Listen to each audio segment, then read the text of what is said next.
Welcome to The Art of Medicine, the program that explores the arts, business, and clinical aspects of the practice of medicine.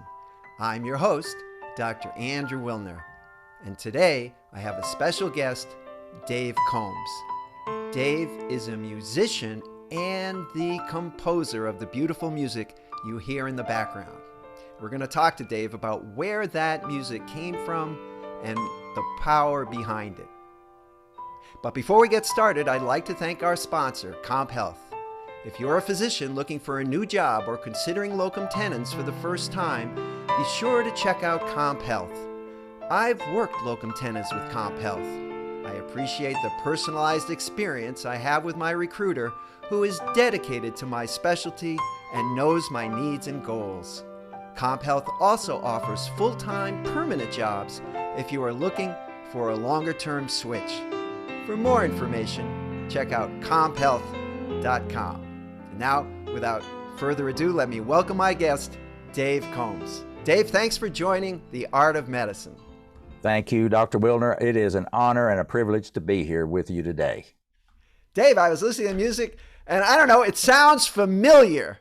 Is it because I've heard it like a million times, at restaurants and elevators, or is it just a certain genre? Explain that to me.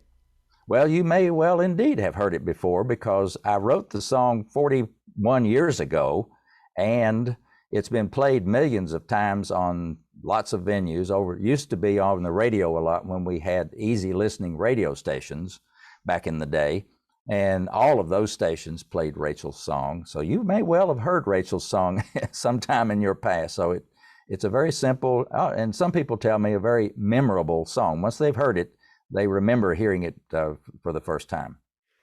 All right. We've got a lot of things to talk about in a short amount of time, but I'm personally very curious. How did you know, and when did it happen, that you were going to dedicate your life to music?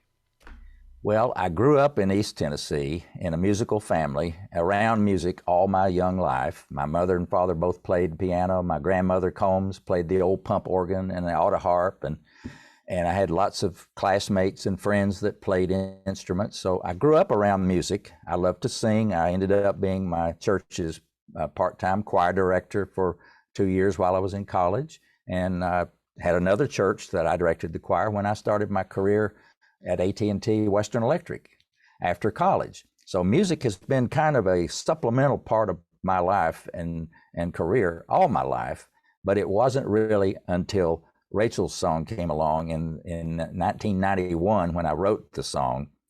The story after that is when my life changed, and the light bulb went off that said, yes, this is what I want to do for the rest of my life. All right. And not to pry, but I'm just curious. So it sounds like there was definitely a genetic predisposition. You've got two parents who are musicians, relatives who are musicians, and then plenty of environmental influence. There was music in your ears all the time. So sounds like it would have been hard to escape, I think. But now tell me, how old were you, if I'm not prying, when you wrote Rachel's song? I was 33, soon to be 34 years old. This was in 1981. So I was 33 years old before I wrote my first song. So you were not a teenager or a Mozart composing, at age 6. That's interesting. No, and it's interesting because nobody up until that point had ever told me, Dave, you can write music. You should write a song. Nobody ever told me that. I grew up around wonderful music people. Uncle Pat Alderman was our music teacher in Unicoi County in Tennessee, and I loved the man, but no music I'd ever been involved with involved me creating the music. I always was singing somebody else's music. So it was really kind of strange. Even looking back, it seems strange that I was 33 before I wrote my first song. And then somehow you were an overnight success. Well, I wouldn't call it overnight. Basically, the song got its name 2 years later after I wrote it, when I played it at the christening service of our godchild, Rachel. So I played the song at the end of the service and said, from now on, this song will be called Rachel's Song. So that's how it got its name. Now roll forward another 3 years. I'm doing traveling and with Western Electric AT&T, and part of my travels takes me to Nashville, Tennessee. Well, as you well know, being in Tennessee yourself, that Nashville is Music City, USA. There's all kinds of music there. So my wife, Linda, says, get a demo recording made of Rachel's song so we can have something to listen to. Up until then, it's just been me playing it. So make a long story short, I found a studio. I got introduced to Gary Prim, a studio musician, who agreed to record an arrangement and demo recording of Rachel's song. He did so on August 22nd, 1986 at 6 p.m. in the evening. I'll never forget it because it was such a high watermark in my life. It was just a wonderful event. He recorded Rachel's song. Well, that just blew me away, the recording. And that's the one that your listeners would have heard in the background as we started. And I encourage people to go to my website and click on the Play Rachel's Song because you want to hear this song. And what you will hear, believe it or not, is that original demo recording made by Gary Prim, untouched. It's not been re-edited, remastered, or anything. That is what I walked out of that studio that night with, was that recording. And that recording changed my life. And when you composed the song originally, and then when Gary Prim sort of did it, is what he did kind of what you'd heard in your head? No, well, I guess maybe in some way, but it far exceeded what I was expecting. My expectations, I don't know what I was really expecting, but it blew me away. And because he added strings, he added electric piano, he added some horns, and he modulated up a half a step after the second verse up to the key of D flat from C. And I didn't play it that way to start with. So what he created was another whole level above what I could even imagine. That's fantastic. Now, this program, our program, is the Art of Medicine. And you're here today because there is somehow let's call it an unexpected link between Rachel's song and health and illness and disease and getting better. And I see you have a book there, Touched by the Music, How the Story and Music of Rachel's Song Can Change Your Life. And now, does that have anything to do with medicine? Well, in many cases, it did. There's one chapter in my book, chapter 21, where I have reprinted a number of these special notes and stories that people wrote to me over the years about how my music touched them. I've gotten over 50,000 letters, 50,000. So this is just a small smattering of those. But of those stories, people were telling me that my instrumental music that they either heard over the radio, or they bought the CD in a gift shop someplace and played it at home, or they heard the music, and some of those stories had to do with their medical or their health condition. For example, one of the first ones I ever got was from an EMT who had just gotten her license to practice EMT, and on her way home, she and her husband saw a man fall down on a sidewalk as they were driving by. Of course, being an EMT, they stopped the car. She runs out and goes to see if she can help the man. While she's there helping the man, her car door is open, she hears this music on the radio.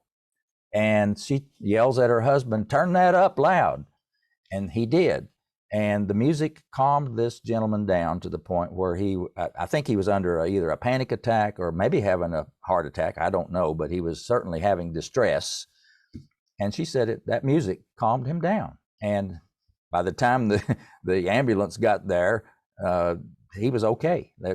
He had recovered, so forth. And that was just one. That was one of the very first notes that I ever got. Another one was a lady who wrote me that said a friend of hers who was a musician was dying of cancer. And she was at her home. And so she had taken her Walkman player with headphones to this lady so she could lie in bed and listen to my music. And she said she told me the story of how she could see, because this lady was a musician. She played the organ, piano, accordion, so she was a great musician, but she was dying of cancer.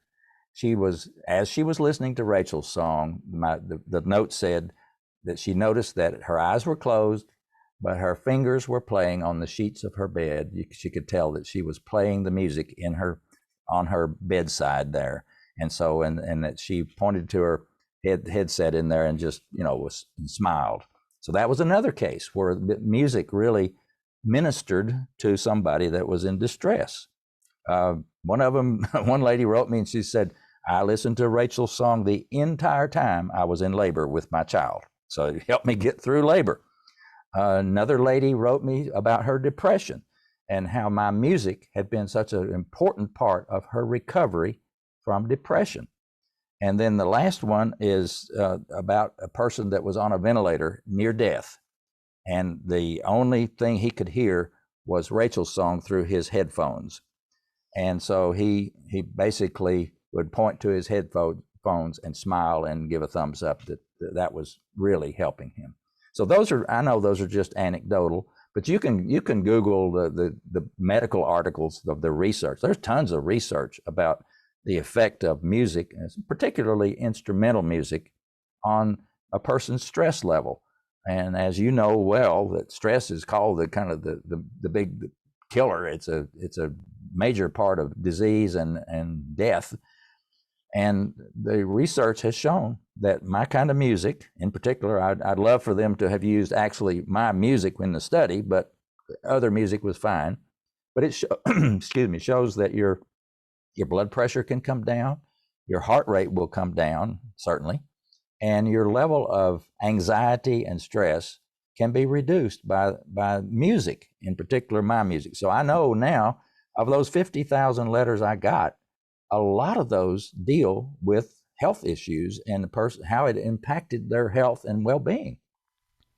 Way back when I was in medical school, my favorite professor was a professor of psychiatry, and he was kind of pioneering the field. He loved music. He was not a musician, but I used to go to his home, and in those days people had the big vinyl records.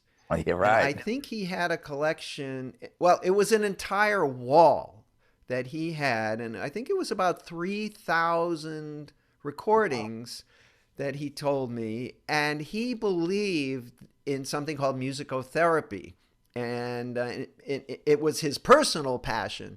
But he also believed that it had healing qualities. I remember he had several recordings of the New World Symphony. The New World Symphony? Oh, yes. And he had several recordings by different conductors. Mm-hmm. And, and if you listen to them closely, and I did often because I visited often, I actually got to the point where I could tell, which composer it was, because there was just a different sort of mood, flavor. I mean, I played the music at the beginning because it's so hard to talk about music. It's like talking about a color. How do you talk about, it's energetic, it's soothing, but you can't get close to describing it. So what it does in the brain, I think, is really fascinating. And it's great that your music has actually been able to help people to be therapeutic. I think that's fantastic. And so after Rachel's song, were there any, did you write any more songs? Well, yeah, that was when I realized that I guess it was the awakening of my gift. And then once I realized I had the gift, and a lot of these letters that I would get from people, believe it or not, would tell me, Dave Combs, your music is so special. This is what God put you on this planet to do. And I thought, whoa.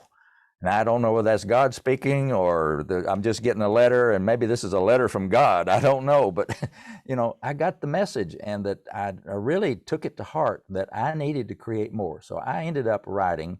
Now, this was 86 is when I recorded Rachel's song. By 88, I produced my first album of Rachel's song, which when you go to my website, you'll see the cover of the Rachel's song CD on the right-hand side. So I had all my first 7 songs I ever wrote put on that album. That was my first recording. So every year thereafter, though, I would go back to Nashville and record with Gary another album. So I eventually wrote over 120 songs, and he and I have recorded over 170 songs on 14 albums. Actually, I made it 15. I did a sampling album, but it's basically 14 albums of recorded music arranged and performed by Gary Prim. Some of them are my favorite hymns. I would pick out my favorite hymns and say, Gary, play your version of these hymns. We did those albums. I have 4 of those. I have another album called Celebrate Freedom that is all patriotic music. And there's a story, we don't have time to go into it, but there's a story behind this album that has to do with the Desert Storm War and a scholarship that ensued from that. And then I have an album of my favorite popular songs like Misty and More and Moon River, all those beautiful old songs that I know you and I both love. So I have an album of those, and it's called Familiar Favorites. So yeah, there's been a lot of music created since that one song. Did you ever just sit there and say, gee, I'm writing this song, but it's just not going to be as good as Rachel's song? I mean, did that kind of hang over your head? Or did you just say, well, just do what I can do? Or how did you deal with that? Well, yeah, obviously, let's say I only had Rachel's song. Now, the next thing I do is go to Nashville and present Gary with another song. So my expectation was, like you said, I was really concerned is what he's going to do with this song going to be up to the standard of Rachel's song, or am I going to be disappointed? The answer is I was even more excited because he took all of my songs that I wrote, the melodies and the chords, made them sound as good as I could ever imagine. And yes, they're different, but it's a good different. It's like asking you which of your children or yours is your favorite child. They're all unique and special. That's fantastic. Well, it's great that you weren't, what is it, a one-day wonder, that you had this big hit and then, a one-hit wonder. Yeah. Wonder. No, that's terrific. And it's very inspirational. Well, to close, where can people get in touch with you and find your books and your music? Well, they can go to my website. That's the best place to go, and is to go to Now you don't need the www anymore, but go to combsmusic.com. Combsmusic.com. I'll put that in the show notes. Yeah, Great. If you put that in the show notes, that'll be fine. And once you get there, you can see my book over on the left part of the screen and my CD of Rachel's song on the right, and links underneath. If you click there, it'll take you to Amazon where you can purchase the CD or purchase the book. And in the middle is this little play button that says play Rachel's song. And it's not a sample, it is the real deal. It's the original full-length recording of Rachel's song that you can play straight from my homepage. And then there are links, of course, at the top where you can explore my other albums and my other material about me, about Gary Prim, and so forth. And you can contact me. There's a way to email me at the bottom of the screen. It's dave@combsmusic.com. I love to hear from people, obviously. And so it's very simple. I've tried to keep it very easy and simple for people to remember and be able to do that. combsmusic.com. Well, I'm going to press that button right now so I can hear the rest of this beautiful music. And I want to thank you, Dave, for sharing and for the hard work that you are doing, and also for the therapeutic nature of your work. I think that's very exciting. Well, thanks for being on The Art of Medicine. Thank you, Dr. Wilner, and it's been a pleasure to be here, and I look forward to seeing you again sometime. Thank you. Well, wasn't that fascinating and inspirational? Thank you very much, Dave Combs. And now, before we close, I'd like to give another thanks to our sponsor, Comp Health. At Comp Health, you can talk with a recruiter who knows your specialty and will actually get to know you and your goals. Consider starting your personalized job search at Comp Health. That's comphealth.com. Thanks very much for watching, and see you next time.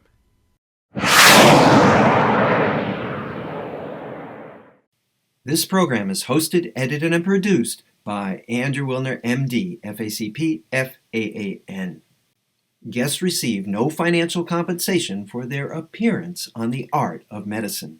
Andrew Wilner, MD, is Associate Professor of Neurology at the University of Tennessee Health Science Center, Memphis, Tennessee. Views, thoughts, and opinions expressed on this program belong solely to Dr. Wilner and his guests, and not necessarily to their employers, organizations, or other group or individual. While this program intends to be informative, it is meant for entertainment purposes only.